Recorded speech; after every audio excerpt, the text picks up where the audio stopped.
The name is FALESAF, Fostering Adult Learner Empowerment Through Storytelling in Folklore.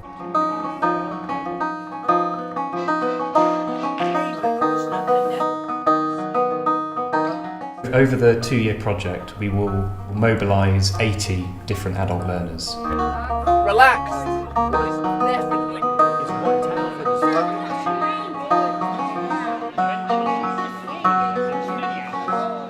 It's much more about empowering and finding something new, even on a very, very small scale, for somebody to do that's different.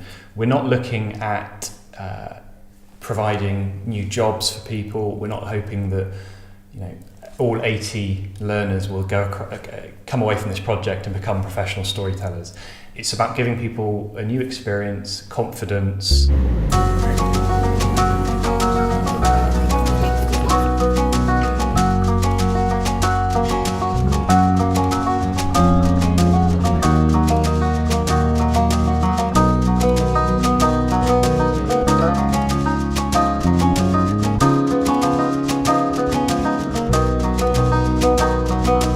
I'm a drama and movement therapist. I work with tourist groups. Now I'm a retired teacher. Normalerweise bin ich immer noch Hausfrau. I'm a professional poet. Bulgaria.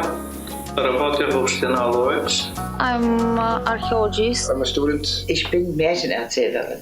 I'm a pensioner. Occasionally I read to children in the kindergarten. I felt I'd lost connection with storytelling. I'd gone more into theatre and performance, and I'd missed storytelling. So seeing the content of what would be happening here, I thought it would be a good opportunity to reconnect.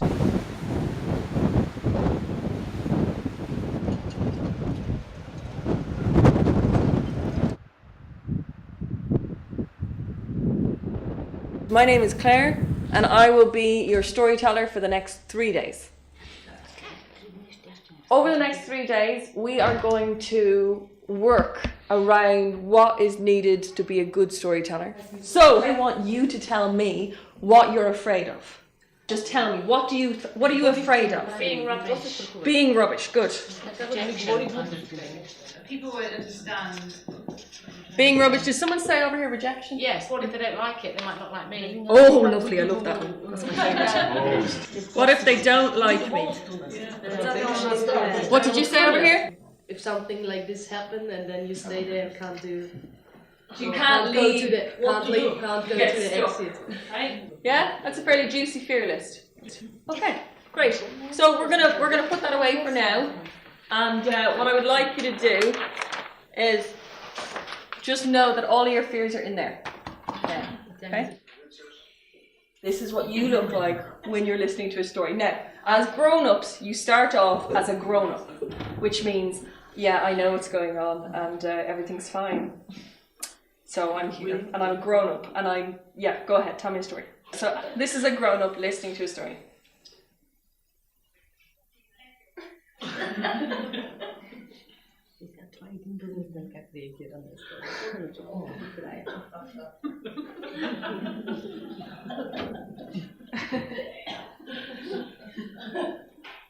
Now, I'm exaggerating it slightly, but what happens is the chest expands, the eyes grow large. You stop caring what you look like. You stop caring who's looking at me. Okay, so we're asking how you feel when you're listening to the story. How does it feel in your body, in your head? How does it feel? What? Like nothing else matters. Oh, I like that. Who said that? Nothing else matters. And you just kind of forget it all and you just listen. Right. So your problems disappear temporarily. Yeah, the visual images. Yeah. You're full up with the visual.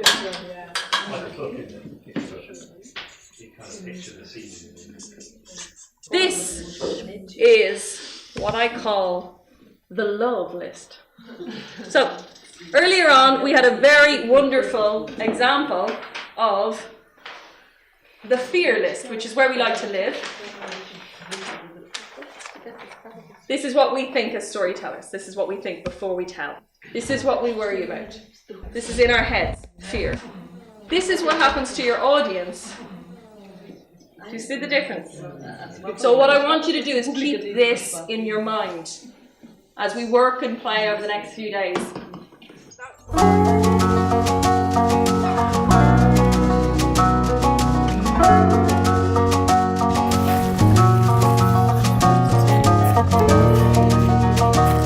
We need to find out, how do you get to the bones of a story? It reminds me of what I call Claire's 4 pillars of storytelling. This is just something that I put for myself.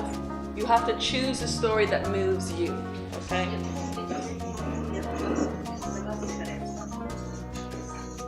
With storytelling, you're taking people on a journey. If as the storyteller you don't believe the journey, they're not going to believe it.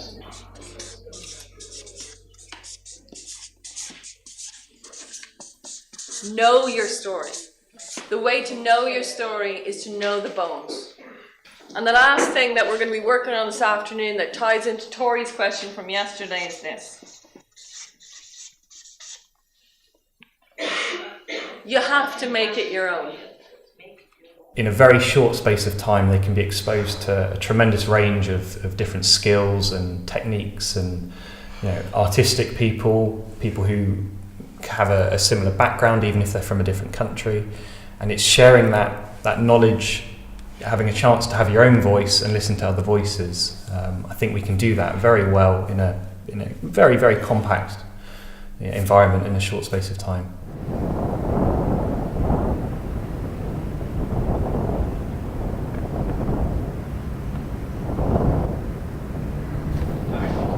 I am going to deliver a short lecture on one of our better Icelandic sagas. You probably know this saga quite well, but as one never has enough useful information, and a good story is never too often told. This saga begins in the days when King Hákon, foster son of King Aðalsteinn of England, ruled Norway. There was a man named Thorkell, known as Skergi. He was blessed with 3 sons, and he asked for the hand of a woman in marriage, and his request was granted. In the north part of the Westfjord, we will go through the Gísla Saga Súrssonar, it's called. It's about a man who came from Norway and settled in Dýrafjörður. We will have an actor who will tell us in a play that he wrote the core of the saga, so the participants will be able to focus on one saga, and they are placed in where it happens, so they will get to know it better. And then also the next fjord where the workshops are, there will be a tour around the area where the saga took place, and a storyteller who tells us about the core of the stories. I hear the same stories all over the world, and I'm very curious. I know particular kinds of stories seem to have a very clear lesson for me, but I don't know about these kinds of stories. I believe it is about to be honest to themselves and to other people. Is there much of a difference between the sagas that were thought to be written by women, just in terms of the revenge, the themes, were they very different? I think in the Laxdæla saga, we are going all the way back to the goddess. I realised that I actually had read Icelandic sagas, down through the years and years ago, and I even just hear like my heart is heavy listening to it. Just, God, it feels like the Middle East. You know what I mean? Yeah. It's like, Christ, Jesus. Yeah. Do you really have to kill the guy?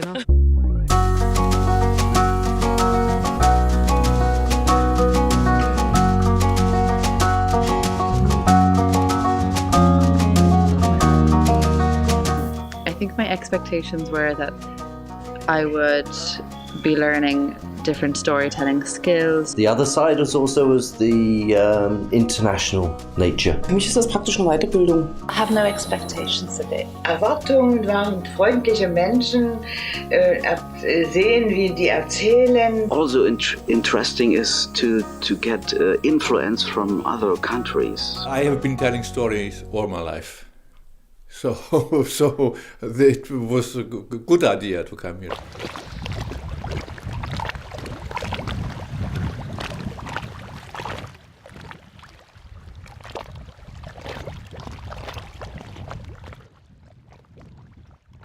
What I would like you to do, and it'd be good if there was just one scriber and the rest of the people were thinking, can you write down the words that you think best describe the character or the attributes of the Germanic people, the Bulgarian people, the Icelandic people, the Irish people.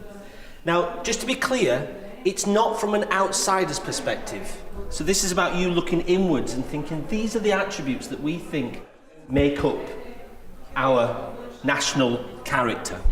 Okay? Blond und groß, oder? Autobesessen. Banderslow fair job. Hardly any of them has money, much money. But they wouldn't take a penny.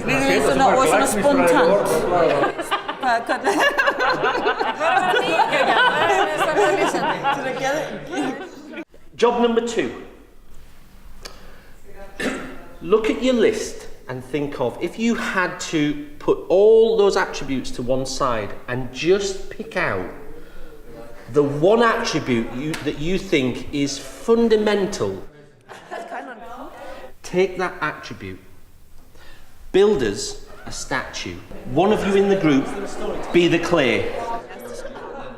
Will is going to try in the matter of seconds to take a drawing of each one of those statues, and then he's going to take those away and he's going to come back with a combined drawing of one person that has all 5 attributes inside it. It'd be really good to hear the attributes that you kind of did as a kind of wider discussion, but then it'd be interesting to go, and this is what we've come up, this is our statue, this is our key attribute, however you want to describe it. The Icelanders are all kings, but at the same time very willing to give and share. Strong. She is proud, patriotic. The word we picked and we tried to show is hospitality. We are curious, we are creative, and we are traditional. We know that the world knows a little about us. We like to hike, we like to go by bike, we are sportive, we are good cooks. Sociable. Industrious. We like parties. Traditional. Honest. We have good beer, we have great philosophers. And a sense of humour. The name of our hero is Nephew.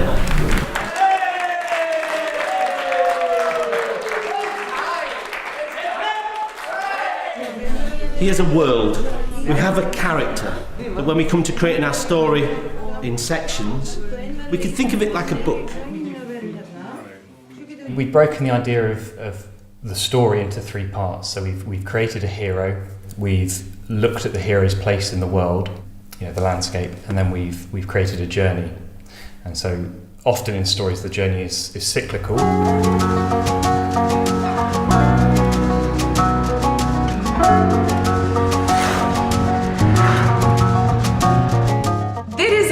Special element in our project, as we started it in England, a special new legendary hero that we all invented. A very special lady who is very brave, very independent, and she likes to travel. And she travels around the world and some things happen to her, or she meets some people who are in a difficult situation or in a strange situation, and she tries to help. And I hope very much that somewhere in these 3 days we will be able also to see what Benefia met and did in Bulgaria, in the Devetaki Plateau, in some of the caves maybe, in some of the waterfalls. Different comments, but if we make a picture of the waking up A story need a point, a decision point, a key point, or whatever. If you're too much brain-centered, you're not able to develop fantasy. I feel like there's a decision that we need to make as a group as to how we present it. Are we going to play it? Are we going to tell the story? Are we going to draw pictures? And then Penelope came and she was mooching about up in the forest in the caves, and she found the treasure. Is it going to begin with him not having the money, or are we going to go right into having money? Other people around him making noise could kind of be creating the stress The busyness from, of it, yeah. from the money, maybe. Yeah. But it's just an idea. We decided to take the the story to the time today. So you know the legend. Aga buried his wealth in the ground. He also had land and property and gave it to his servant, Fujio. The story of the buried treasure became a legend. Only the one with a pure heart and true heart can find the treasure. Someone that is not selfish and does not want the treasure for herself or himself. Penifia arrives.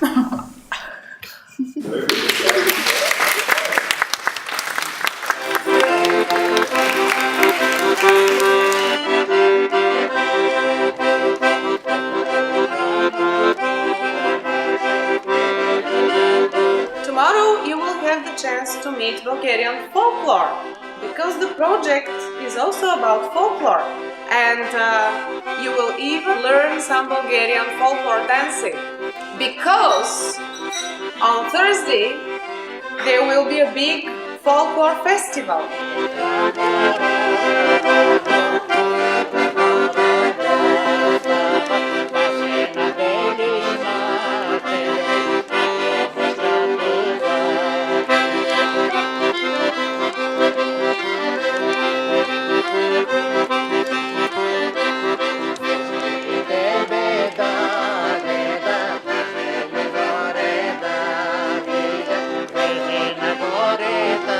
The organization of the training in Bulgaria helps not only the participants from the other countries, but also very much to the local communities and to the local people, so that they can see and understand that this is a treasure they have to use. They have to develop these skills.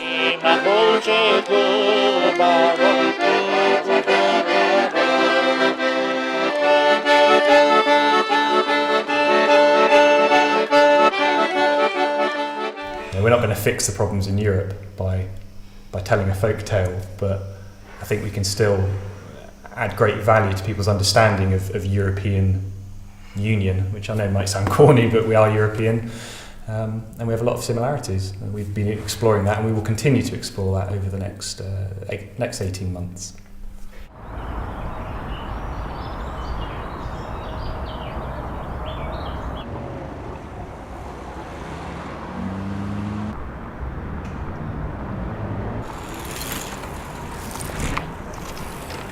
In all cultures of the world, we have a common concept of what a story is.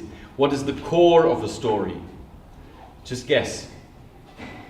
Protagonist, antagonist. Protagonist, antagonist, that's the term in figures, in persons, and but the core is the tension between them. You need a problem. You need a deviation from routine, because otherwise you wouldn't have a story. We're gonna tell 3-sentence stories, and the first sentence is the routine situation. Jack goes shopping. Then second sentence is the complication. When he's about to pay, a robber storms into the supermarket. And the third sentence is the solution. And when you get to the third sentence, first think about, do you want to have a happy end or a sad end for your protagonist? So try to keep it simple. It's just about the structure. A little dog walked in the dark forest. Then suddenly he catches his paw in the middle of a big bear trap. Oh, good one. So after the dog had caught his leg in the bear trap, using his teeth, he gnawed away the bark from the tree and wrapped it. After he pulled the leg from his trap, it snapped off, he wrapped it in bark, and from that day to this, he has been known as Limpy. Very well. Good. I'm rather strict with this because most stories don't work, or if stories don't work, mostly the problem is that the structure is not all right. Nach Hause nehme ich vor allen Dingen mit die Art des Erzählens. I think there are a lot of stories which I will tell when I come back. If you tell stories, try to go deep in the story. I guess be adventurous. What I'd like to take back to Ireland is a newfound enthusiasm to get out there and tell stories.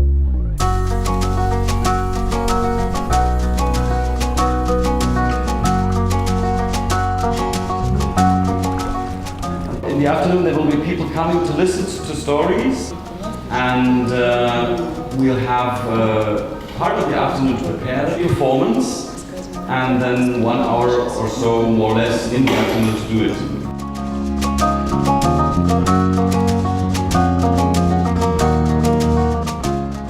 A Leipzig tram is rumbling through the quiet streets. Groups of people going shopping at the local supermarket. One strange person is amongst that group. She always has a rather odd smell about her, and the bottom of her long skirt is always wet for the first 12 inches. So they've wondered about this for some time. This particular morning they all go into the supermarket. She gets her shopping trolley, does her rounds, gets mostly fish, and then as she begins to leave the supermarket, the security staff become curious. What's going on here? We have to see what this woman's doing.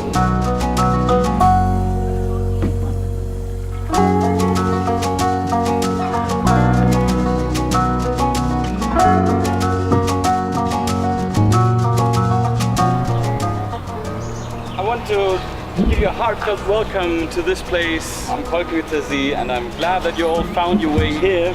This is a presentation for a storytelling workshop, a European community project. So in the beginning, each group goes to one station, and when you hear this instrument, then it's time to change, then it's time to pass on to the next.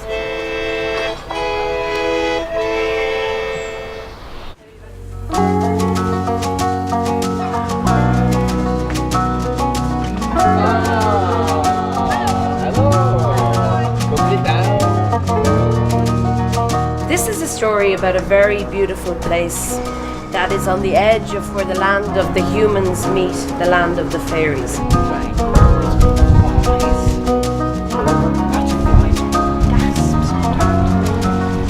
Get involved.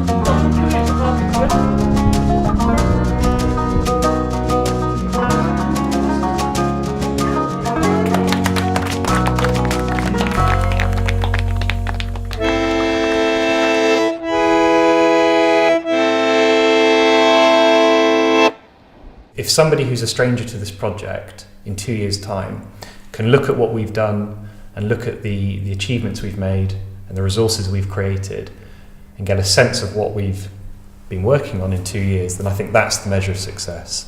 If a stranger looks at it and thinks, I get it, then I think we've done a very good job.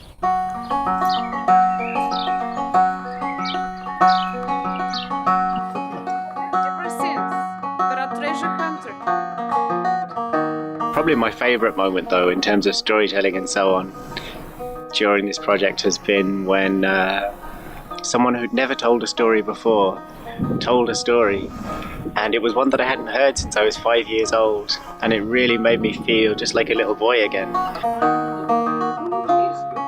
real blood, dropped down dead in the street.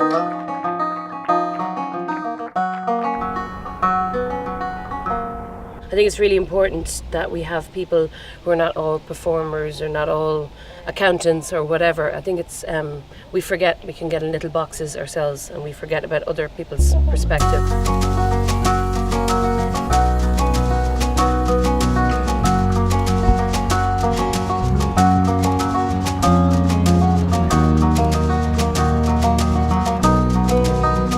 Was sehr schön ist in der Gruppe, es ist egal, wie alt man ist oder wie talentiert man ist oder welche Berufe man erlernt hat, ob man nun Hochschullehrer ist oder wie ich mein Leben lang eine einfache Sekretärin war. In today's world, we need to break down the gap between the generations, because and I think stories are a way that can bring them together.